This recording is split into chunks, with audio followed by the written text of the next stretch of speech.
Hi friends, ನಮಸ್ತೆ ಎಲ್ಲರಿಗೂ. Welcome to Divya's cooking. ಇವತ್ತಿನ ರೆಸಿಪಿ ಬೆಳಗಿನ ಬ್ರೇಕ್ಫಾಸ್ಟ್ಗೆ 1 ಕಪ್ ಅಕ್ಕಿ ಹಿಟ್ಟನ್ನು ಉಪಯೋಗಿಸ್ಕೊಂಡು ತುಂಬ ಗರಿಯಾದ ತುಂಬ ಈಸಿಯಾಗಿ ಮಾಡೋದು ದೋಸೆ ಹೇಗೆ ಅಂತ ನೋಡೋಣ ಬನ್ನಿ.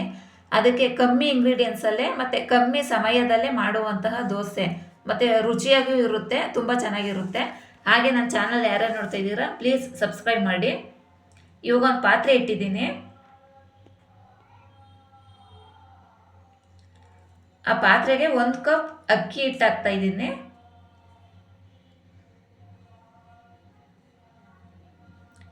ನೀವು ಜಾಸ್ತಿ ಮಾಡೋದಿದ್ರೆ 2 ಕಪ್ ಹಾಕೋಬೋದು. ಅದಕ್ಕೆ ನಾನು 2 ಸ್ಪೂನು ರವೆ ಹಾಕ್ತಾ ಇದ್ದೀನಿ. ಮೀಡಿಯಮ್ ರವೆ ಹಾಕ್ತಾ ಇದ್ದೀನಿ. ಚಿರೋಟಿ ರವೆನೂ ಹಾಕೋಬೋದು. ಮೆಣಸಿನ್ಕಾಯಿ ರವೆ ಹಾಕಿದ್ರೆ ಸ್ವಲ್ಪ ಕ್ರಿಸಿಪಿಯಾಗಿ ಬರುತ್ತೆ ಅಂತ. ಸ್ವಲ್ಪ ಕರಿಬೇವಿನ ಸೊಪ್ಪು, ಸ್ವಲ್ಪ ಕೊತ್ತಂಬರಿ ಸೊಪ್ಪು, ಸಣ್ಣದೊಂದು ಕ್ಯಾಪ್ಸಿಕಮ್ ಹಾಕಿದ್ದೀನಿ, ಸಣ್ಣದಾಗಿ ಕಟ್ ಮಾಡಿ ಹಾಕಿದ್ದೀನಿ. ಒಂದು ಚಿಕ್ಕದು ಕ್ಯಾರೆಟು ಈ ಥರ ತುರಿದು ಹಾಕಿದ್ದೀನಿ.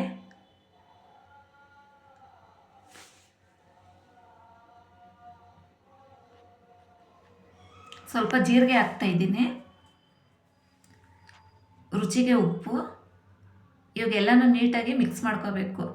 ಯಾಕಂದರೆ ಕ್ಯಾರೆಟು ಕ್ಯಾಪ್ಸಿಕಮ್ ಎಲ್ಲ ಹಾಕಿದ್ದೀವಲ್ಲ, ಅದೆಲ್ಲ ನೀಟಾಗಿ ಹಸಿಟ್ಟೆಲ್ಲ ಇಟ್ಕೋಬೇಕು. ಇವಾಗ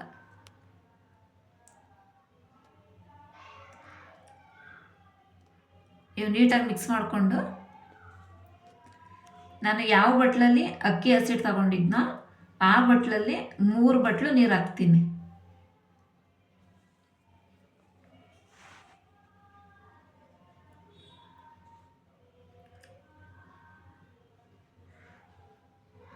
ಇವಾಗ ಸೌಟಲ್ಲಿ ಸ್ವಲ್ಪ ಎಲ್ಲ ಬೆರೆಯೋ ಥರ ಮಿಕ್ಸ್ ಮಾಡಬೇಕು. ಇನ್ನೊಂದ್ಸಲಿ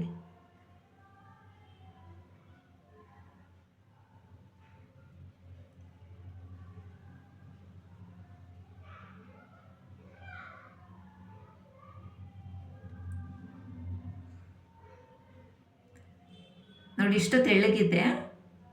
ಇನ್ನು ತೆಳ್ಳಗೆ ಮಾಡಿಕೊಂಡ್ರೆ ಚೆನ್ನಾಗಿರಲ್ಲ. ಇಷ್ಟು ತೆಳ್ಳಗೆ ಸಾಕು. ಇವಾಗ ಒಂದು 10 ನಿಮಿಷ ಮುಚ್ಚಿಟ್ಬಿಡೋಣ. ನೋಡಿ, ಇವಾಗ ತೆಗಿತಾ ಇದ್ದೀನಿ.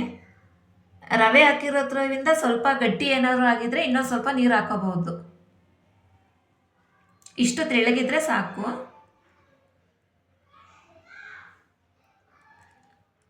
ಇವಾಗ ಹಂಚಿಟ್ಟಿದ್ದೀನಿ. ಹಂಚು ಚೆನ್ನಾಗಿ ಕಾಯಬೇಕು. ಆದರೆ ಕಾಯ್ದಿದೆ. ಇವಾಗ ದೋಸೆ ಹಾಕ್ತಾ ಇದ್ದೀನಿ. ನೋಡಿ,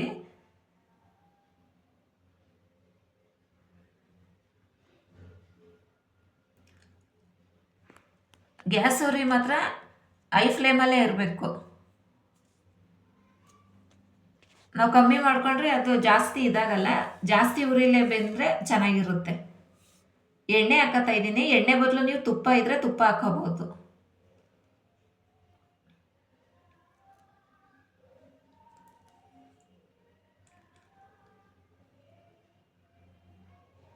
ನೋಡಿ, ಪೇಪರ್ ಥರ ಎಷ್ಟು ನೀಟಾಗಿ ಬಂದಿದೆ. ಇವಾಗ ತುಂಬಾ ಚೆನ್ನಾಗಿರುತ್ತೆ.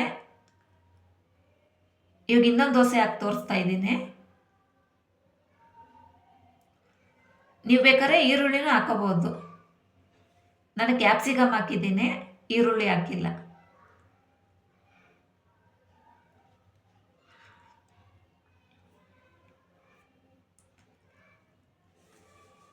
ಅಂದರೆ ಸ್ವಲ್ಪ ಅಕ್ಕಿ ಹಸಿಟ್ಟಿದ್ರೆ ಬೇಗನೆ ನಾಷ್ಟ ಮಾಡ್ಬಿಡ್ಬೋದು ಬೆಳಗ್ಗೆ ಟೈಮು.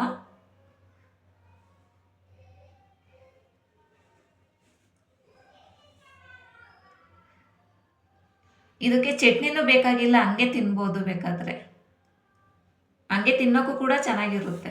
ಯಾಕಂದರೆ ಕ್ಯಾಪ್ಸಿಕಮ್ ಹಾಕಿದ್ದೀವಲ್ಲ, ಅದು ತಿಂತಾ ಇದ್ರೆ ತುಂಬ ಚೆನ್ನಾಗಿರುತ್ತೆ. ನೋಡಿ, ರೆಡಿಯಾಗಿದೆ. ನೀವು ಟ್ರೈ ಮಾಡಿ ಒಂದ್ಸಲಿ ಈ ದೋಸೆನ. ಟ್ರೈ ಮಾಡಿ ಹೇಗಿತ್ತು ಅಂತ ಕಮೆಂಟ್ ಮಾಡಿ, ಶೇರ್ ಮಾಡಿ, ಲೈಕ್ ಮಾಡಿ. ಹಾಗೆ ನನ್ನ ಚಾನಲ್ಗೆ ಸಬ್ಸ್ಕ್ರೈಬ್ ಮಾಡಿ ಪ್ಲೀಸ್.